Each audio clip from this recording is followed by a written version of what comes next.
Welcome to the abandoned forest temple, a tranquil space where the timeless teachings of the Thai forest tradition masters are shared with the world in English and Spanish.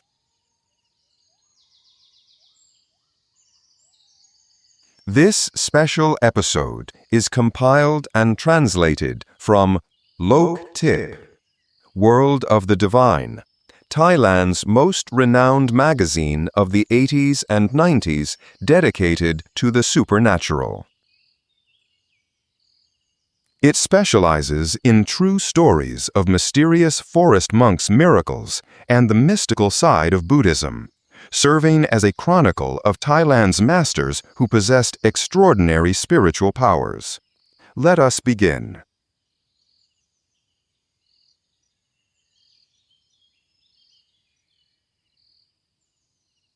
A white road sign with black lettering by the roadside reads, Phu Vua Wildlife Sanctuary, 5 kilometers.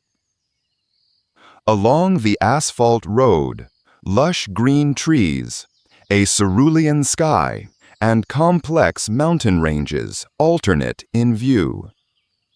The weather at this moment is clear and comfortable. I am the chief of the Chanan Forest Protection Unit, Phu Vua Wildlife Sanctuary, Bung Khon District, Nong Khai Province.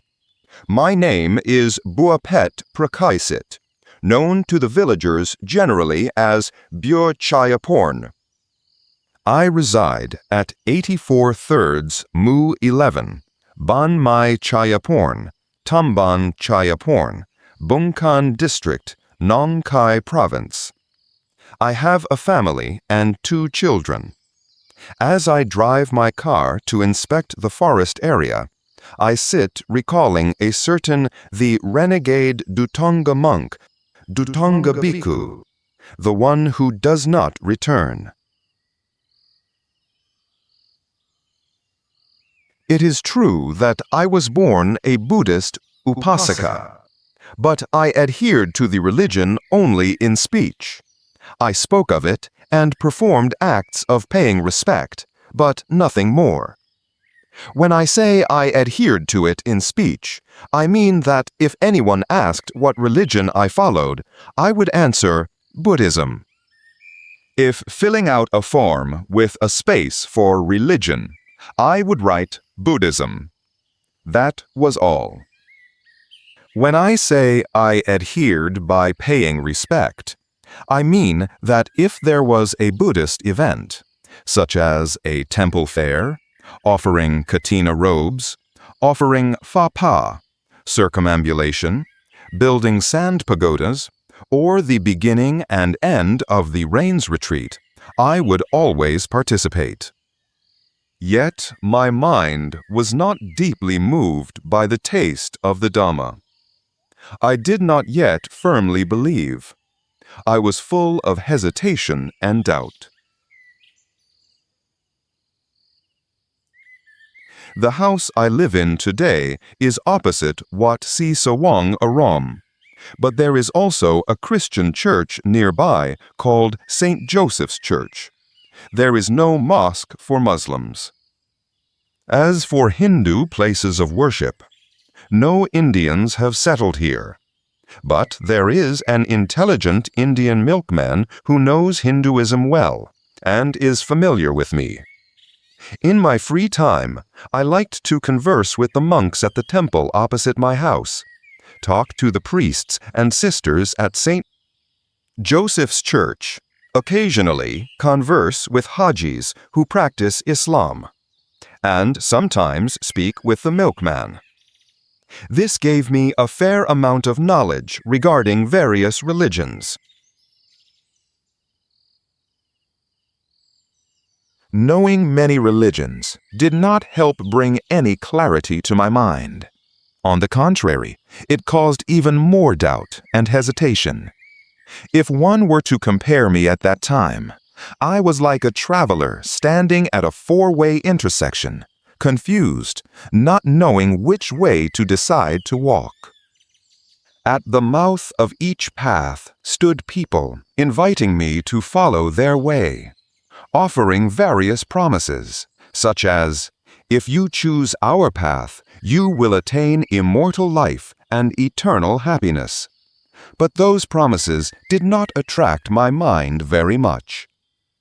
My life at that time was rather difficult, making me feel that life was not particularly delightful. Just enduring 70 or 80 years in this world was almost unbearable. If I had to have immortal life, eternal and undying, I surely could not cope. Finally, I decided to walk down one path which leads to unbinding Nibbana, which was close to where I stood. But I had not walked far before I had to stop, for it appeared that this path split into tens of smaller paths. I stood hesitating again, not knowing which way was the correct one to lead to unbinding as desired. I only came to believe that I was traveling the correct path in the year 1985. The story of the renegade DHUTANGA monk who came to aid me is as follows.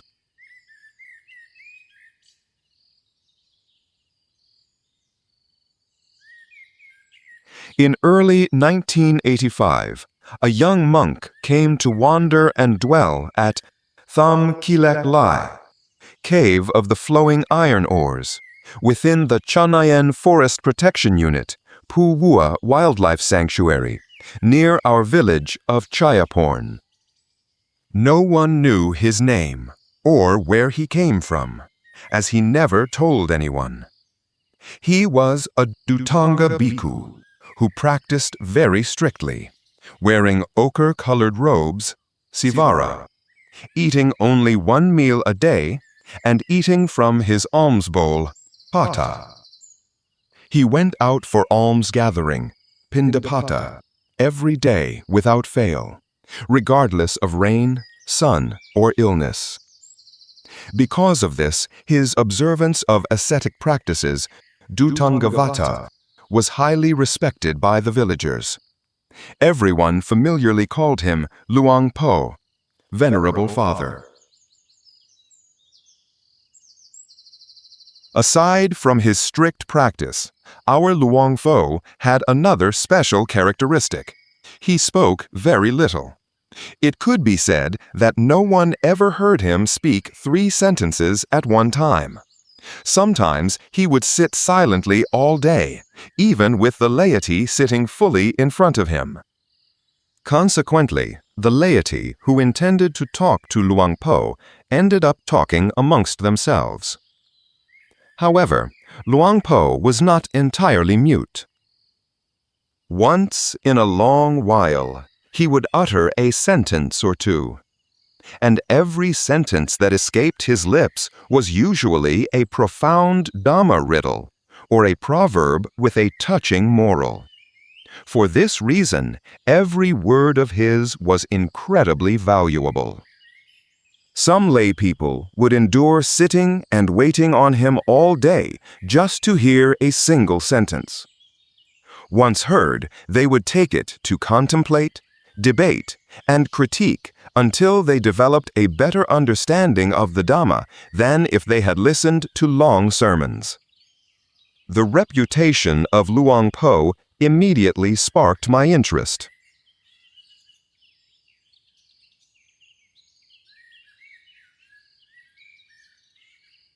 One day, when I had free time, I went to pay respects and found him resting under a rock overhang at the mouth of the cave.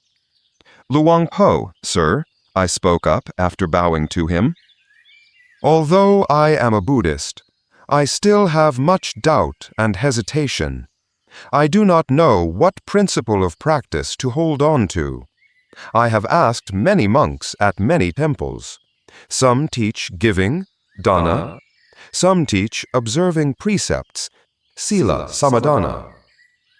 Some teach mental cultivation, bhavana. There is rising-falling, sama arahant, bud ho, and hand movements. Some encourage insight meditation, vipassana, and contemplation. Some invite me to go forth, pabbaja.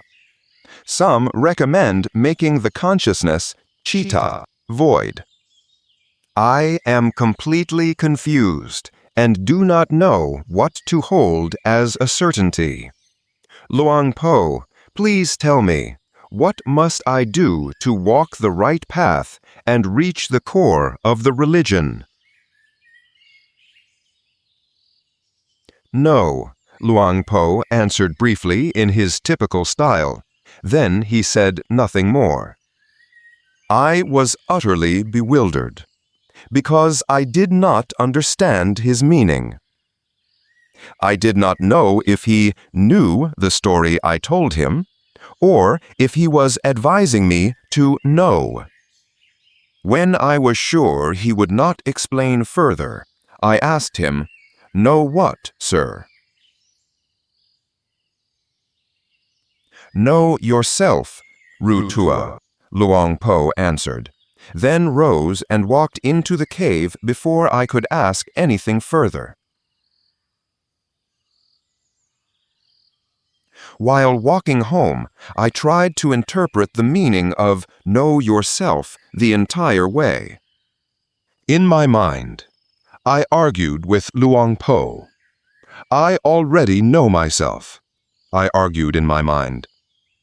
I know my name, my surname, my age, my education level, my occupation, my habit of researching strange new knowledge, and my chronic stomach pain. I could answer every question about myself. I never went to fortune tellers because I did not believe a fortune teller would know me better than I knew myself. How else would Luang Po have me know myself? I lay thinking about this problem for many days but could not figure it out. One day, when the opportunity arose, I walked into the market in Nong Khai City. My goal was to visit a bookstore, believing that perhaps books could help solve the problem. I entered a large bookstore and browsed. I found books of all types, both Thai and English, novels, documentaries, fables, textbooks, and picture books.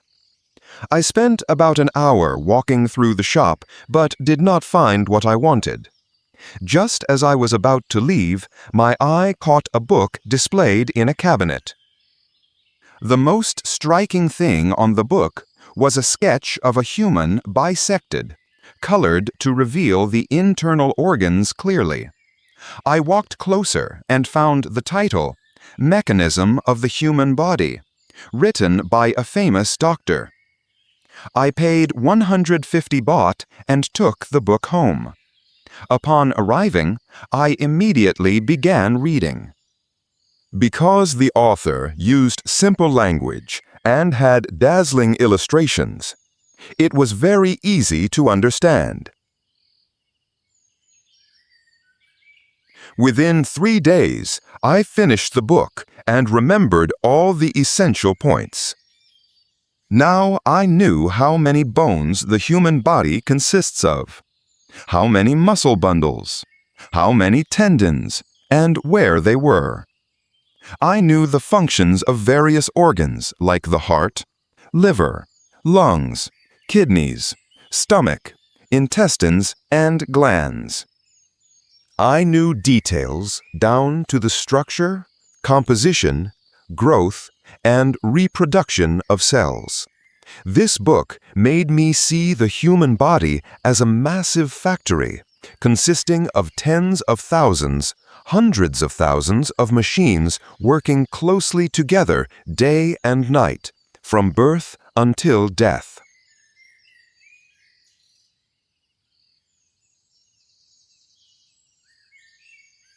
Believing I knew myself well, I went to see Luang Po at the cave and described the mechanism of the human body to him in detail, as I remembered from the book.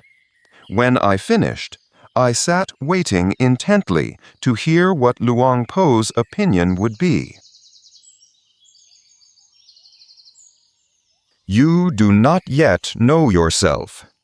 Luang Po spoke up after sitting silently the whole time. What you know is merely conventional truth, Samuti Sakya. Before I could reply, he rose and walked into the cave, leaving me sitting there sighing in disappointment alone. I walked home dejected and began thinking of the meaning of know yourself in other ways. But the more I thought, the more I was in the dark.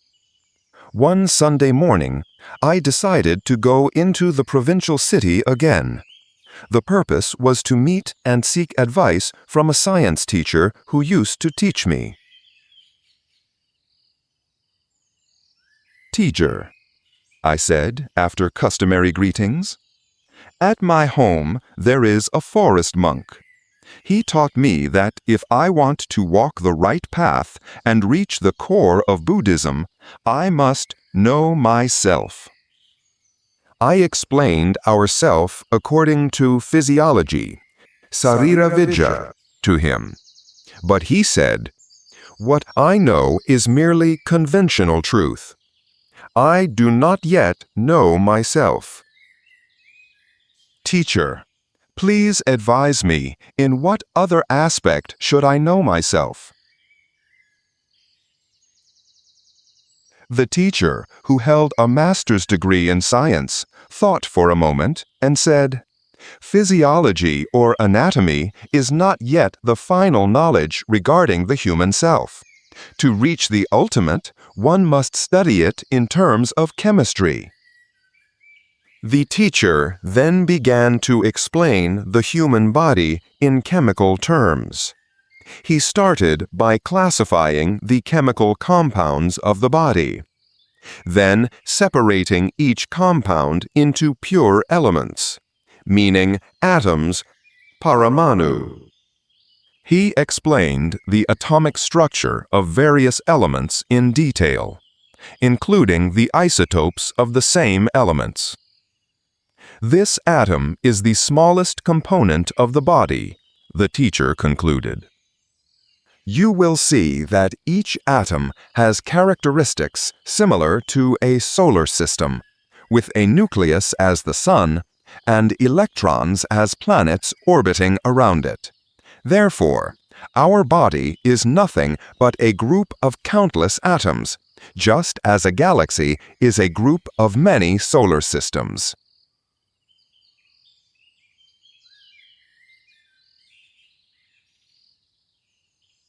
I went back to see Luang Po again and explained the self in terms of chemistry to him in detail for over 30 minutes. Luang Po seemed to listen with interest, giving me a faint hope that this time he would surely certify that I knew myself. When I finished explaining, Luang Po remained sitting still, as if reviewing the story I had just told. After a long while, Luang Po spoke. You still do not know yourself. What you know is merely the truth of natural phenomena, sabhava saka. With that, he rose and entered the cave as usual. I had to carry my disappointment home once again. But the failures of the past 2 times did not cause me to lose the perseverance to search for the truth. I continued trying to crack the meaning of know yourself, but received no clarity. I tried asking many people to no avail. Until one evening, while eating dinner, the local radio announced that an expert teacher in higher doctrine, Abhidhamma, would be coming to give a special lecture on The Secret of Life at the Central Auditorium, honor to the King Building in the city, in 2 days. Hearing that announcement, hope arose in me immediately. This time I would surely know myself. The previous 2 times I studied the self only on the material side, completely forgetting the mental side. This time I would have the opportunity to know myself regarding the mind, which Buddhism regards as important. I noted the date and time of the lecture in my pocketbook and waited with anxious anticipation. Finally, the awaited day arrived. I went into the city early in the morning and sat waiting in the auditorium almost an hour before the time. That day, the audience was exceptionally large. Though the auditorium was vast, it was packed with interested citizens. When the time came, the lecturer stepped onto the stage. He stated that people nowadays have much knowledge that is wide and far from themselves to the world, from the world to the sky and space. People can know the diameter of tiny stars twinkling in deep space, their circumference, their weight, their elemental composition, and how many light years away they are. But at the same time, they completely forget themselves. They do not study themselves, so they have very little knowledge about themselves. Humans do not know what they are composed of, how they came to be born, or where they will go after death. Then the lecturer entered the main point of the talk. He explained the nature of the consciousness, the hundreds of types of consciousness, the function of consciousness, the moods of the mind, the various mental factors, cetasika, intertwined with consciousness, the performance of action, kamma, the power of kamma, and rebirth. Furthermore, he explained about ghosts, deities, deva, hungry ghosts, peta, as well as various mysterious powers of the occult. After the lecture ended, the speaker opened the floor for the audience to ask questions. I asked 2 to 3 questions and listened to the answers clearly and to my satisfaction.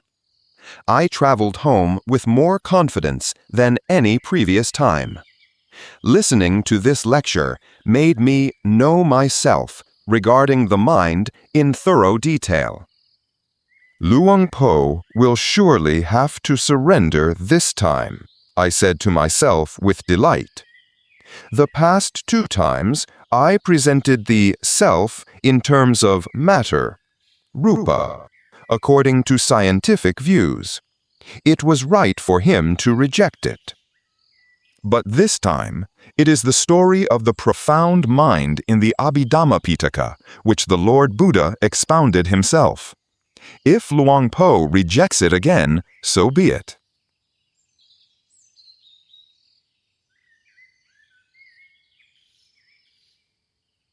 That same evening, after bathing and eating, I hurried to meet Luang Por at the cave.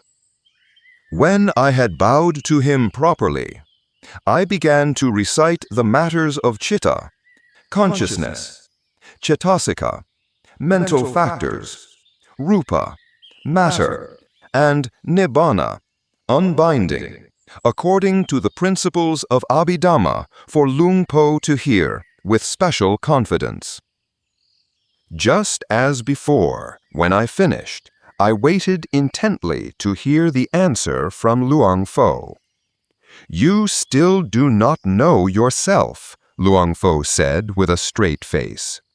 What you know is merely ultimate truth, Paramatta Saka. With that, he walked into the cave. I felt disappointed, like a person who has nearly finished building a house, only to have it blown down by a storm before their eyes. Meeting disappointment 3 times caused me to feel discouraged because I was confident that I knew myself completely, both in terms of matter and mind, both in terms of science and Buddhism. Beyond this, there was nothing left. Thinking this way, I abandoned the idea of searching for the truth of know yourself. In a human being, there is nothing left to know. Enough, I said to myself. As for Luang Po's complicated know yourself, if it is so hard to know, then I won't know it. It is better to make merit and observe precepts as usual. After that, I lived my lay life normally. I did not think to find the meaning of know yourself and did not go to see Luang Po again. About 1 month later, I had business requiring travel to another district, so I went to board a bus at the station. That day, the weather was rather hot and muggy. The passengers were crowded, inducing drowsiness. As the bus ran along the smooth road, I sat nodding off throughout the journey. When I regained consciousness and opened my eyes again, I experienced the greatest surprise of my life. Instead of finding myself in the bus, I found myself lying in a large room.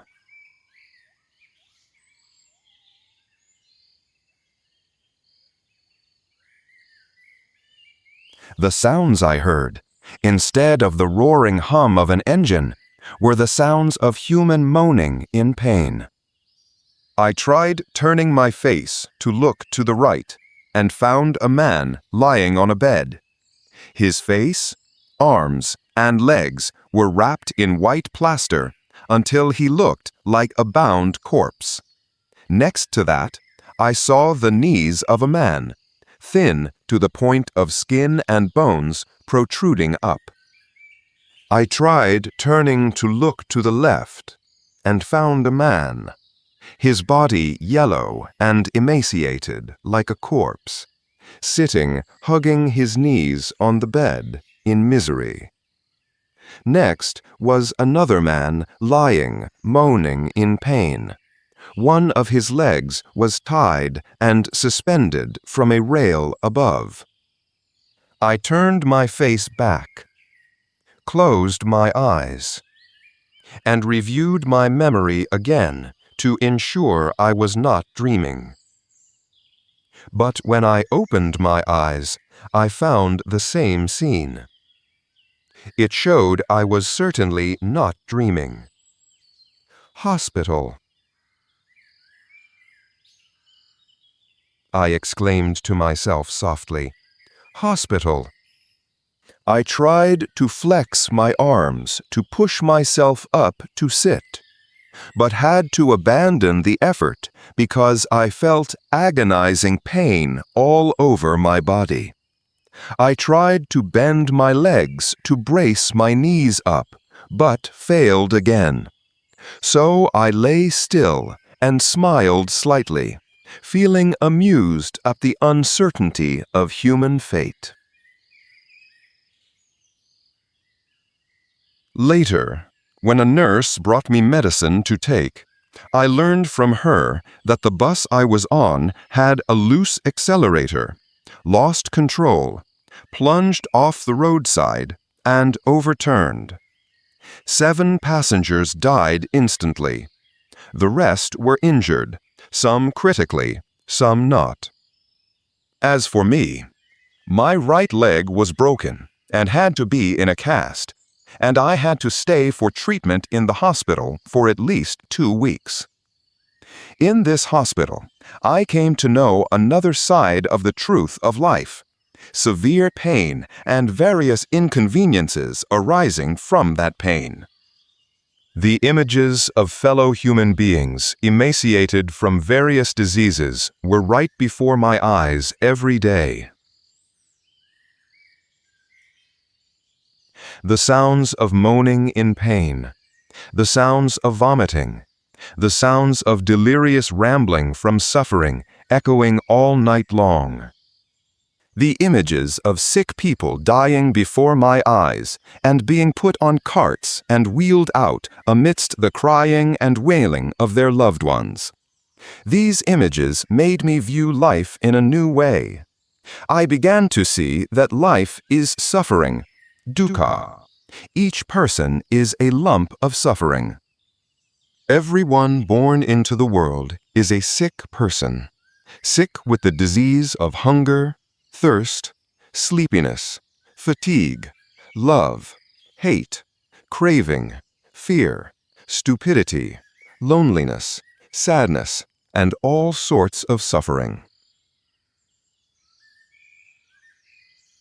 I saw further that the whole world is a massive hospital. Every piece of property humans possess and seek is medicine to cure diseases. Food cures the disease of hunger. Water cures the disease of thirst.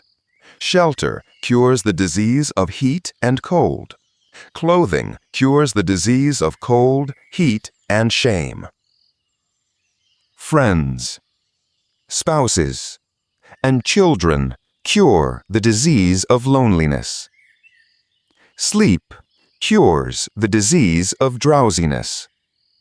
Learning cures the disease of stupidity. But no matter how much medicine one has, in the end, one cannot escape the disease of old age, the disease of sickness, and the disease of death, which no medicine can cure. The truth of life I encountered caused a deep sense of spiritual urgency, samvega. This urgency reached its peak one morning. Beside my bed, there was a fellow sufferer lying ill. He was a young man of 28 and was talkative, so he was well known and close to all the patients on the nearby beds, especially me. We became very compatible companions. He told me he had a small shop back home, and his business was progressing. He told me of various plans he would carry out once he left the hospital. His wife and small child, about 3.5 years old, came to sleep and watch over him at the hospital, tying a mosquito net to the leg of the bed between his bed and mine. Early the next morning, I was startled awake by the sound of wailing coming from beside my bed. When I sat up, I found his wife crying profusely. The small child was hugging his mother's neck and crying too. It was a heart-rending sight. I asked why she was crying. His wife did not answer, but pointed to her husband lying motionless on the bed. I got down from my bed, walked unsteadily to touch his feet. I flinched and pulled my hand back in shock because his feet were cold and stiff in a peculiar way. When I felt for a pulse at his ankle again, I found he had already breathed his last. Go to a good place, dear friend. I spoke out like a person talking in their sleep, while reaching out to close his eyelids, which were slightly open. A voice echoed in my mind. In this human world, once born, death is certain. Some do not reach old age before they are extinguished. Some are sick until they are in a bad way, dying with difficulty. Oh dear! Young or old, none can escape. The certainty is death.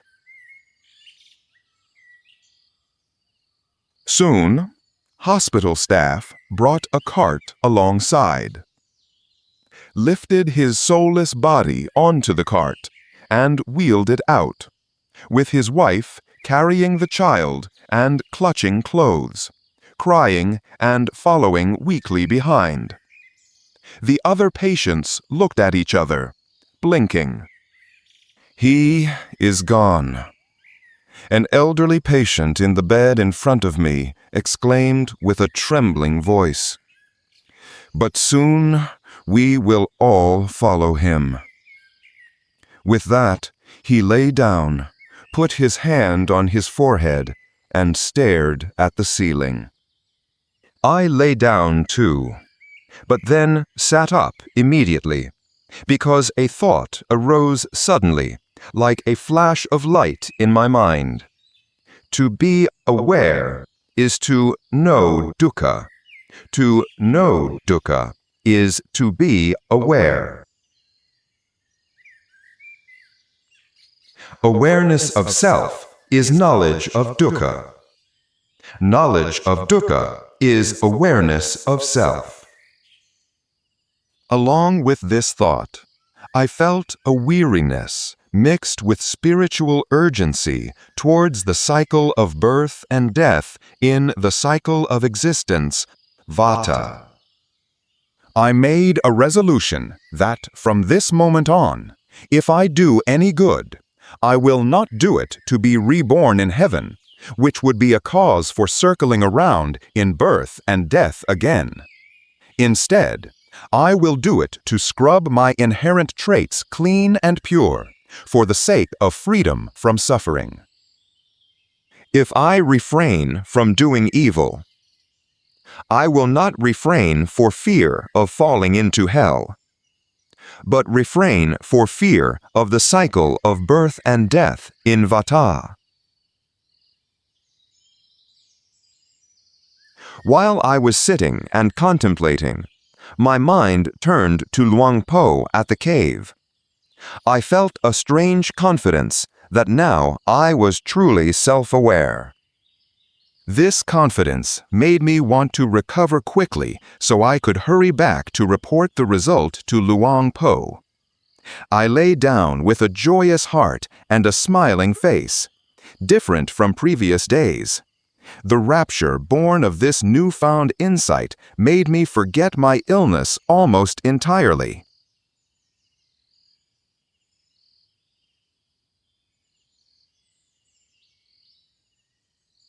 While I lay thinking, an event I never dreamed of occurred. Luang Pho, whom I was thinking of, walked through the door right into the room. Luang Pho came to stand beside my bed but did not speak. I hurried to sit up and raised my hands in respect, but could not say anything due to being stunned by this unforeseen event. When I regained my mindfulness and clear comprehension, sati sampajanya, I prepared to open my mouth to report the result of knowing myself to him. But before I could open my mouth to speak, Luang Po raised his right hand as a gesture to stop me. Then Luang Po spoke out clearly and distinctly on his own. You understand correctly. Whoever is aware of dukkha truly knows themselves. Whoever sees themselves sees dukkha. If you know samuttisaka, you are merely clever in worldly ways. If you know sabhavasaka, you are merely a scientist. If you know Paramaktasaka, you can be merely a philosopher. But if you see dukkha, you see the noble truth Aryasaka, and are stepping towards becoming a noble person, Aryapugala. You have begun to step onto the correct path and will never turn back. Prince Siddhartha saw the suffering that came in the form of the old, the sick, and the dead. He became weary and went forth to ordain. Then, he did not return to the world full of suffering again. Yasa, the clansman, woke up in the middle of the night and saw the pathetic state of his female attendants sleeping, looking like corpses in a charnel ground. He walked, muttering, out of his house until he met the Lord Buddha at the deer park in Isipatana.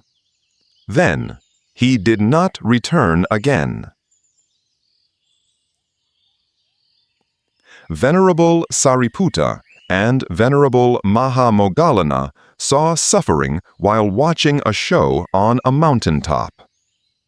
They became weary, went forth to ordain, and did not return again. Anyone, if they have not yet seen dukkha, even if they go forth, they must still return. Now you are truly self-aware. You are a Buddhist, complete in body, speech, and mind.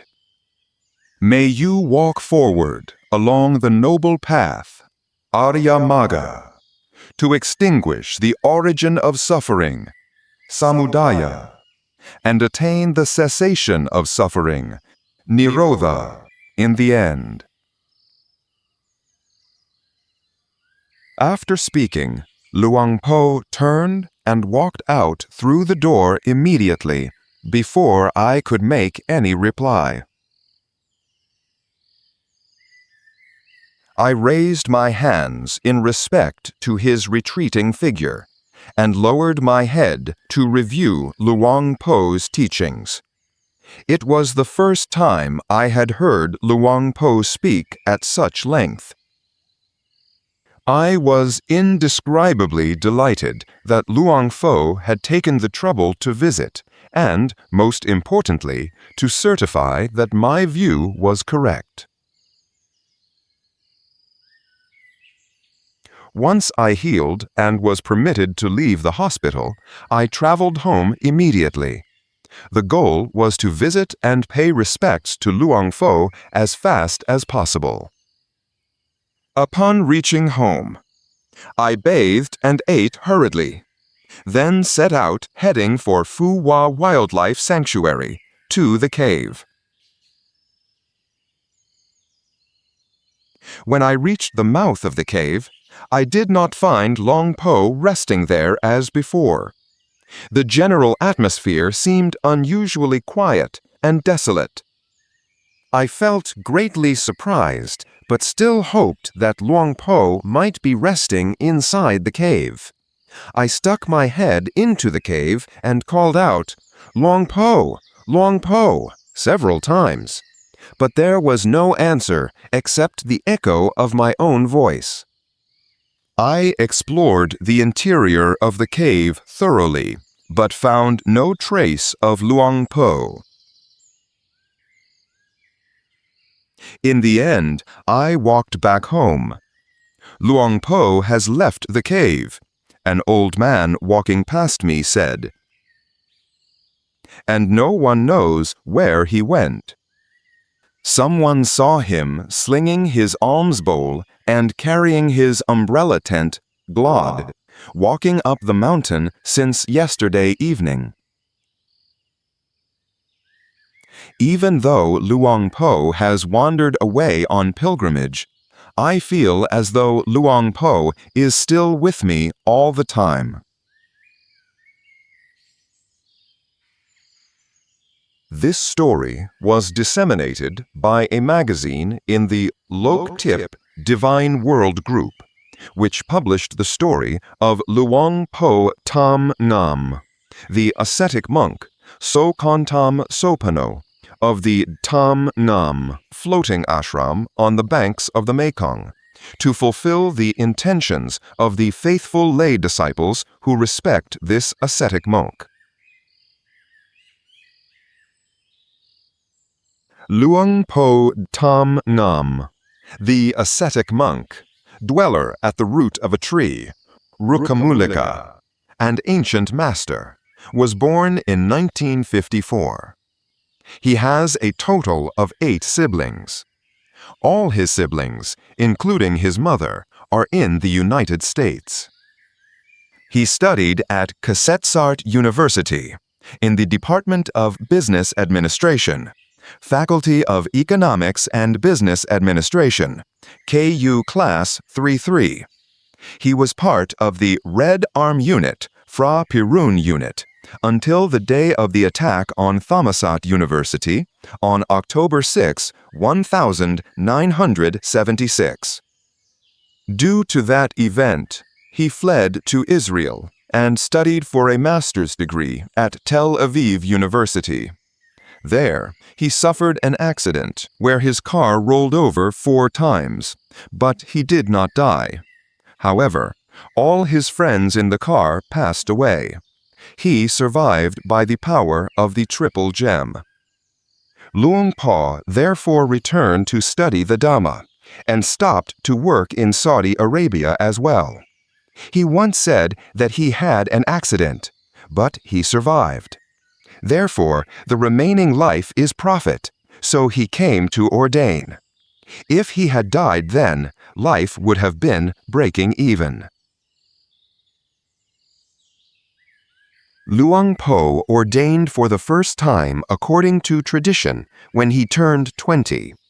Later, he ordained again after returning from Israel at the age of 28, affiliated with the Dhammayuttika Nikaya. For 6 rains retreats, he practiced Dhamma with 4 important masters of the lineage of Venerable Ajahn Mun Buridato, namely Luang Pu Sim Buddhacharo Wat Tham Pa Plong, Chiang Dao District, Chiang Mai Province, by going up to stay with the Lisu Hill tribe at Doi Chiang Dao, then stayed with Luang Pu Nu while Luang Pu Wen Sujino was still alive at Wat Doi Mei Pang, Phrae District, Chiang Mai Province. Then came to the northeast to stay with Phra Ajahn Chai Chan Chayadamo, Wat Hin Mak Peng, Phra Putabat Subdistrict, Si Chiang Mai District, Nong Khai Province, practicing Dhamma with Luang Pu Tesk Tesrungsi.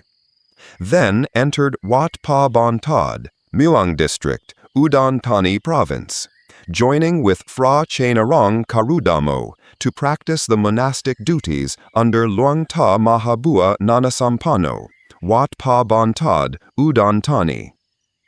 Thus, Luang Po Tham Ngam is considered the 3rd generation of the Dhamma army of Luang Pu Mun's lineage. If today's Dhamma was beneficial, please follow or subscribe so as not to miss future Dhamma talks. You can also support us further and find links to watch the video version or listen to the audio-only format for your convenience in the description box. May all share in the merit of this wholesome listening. Sadhu.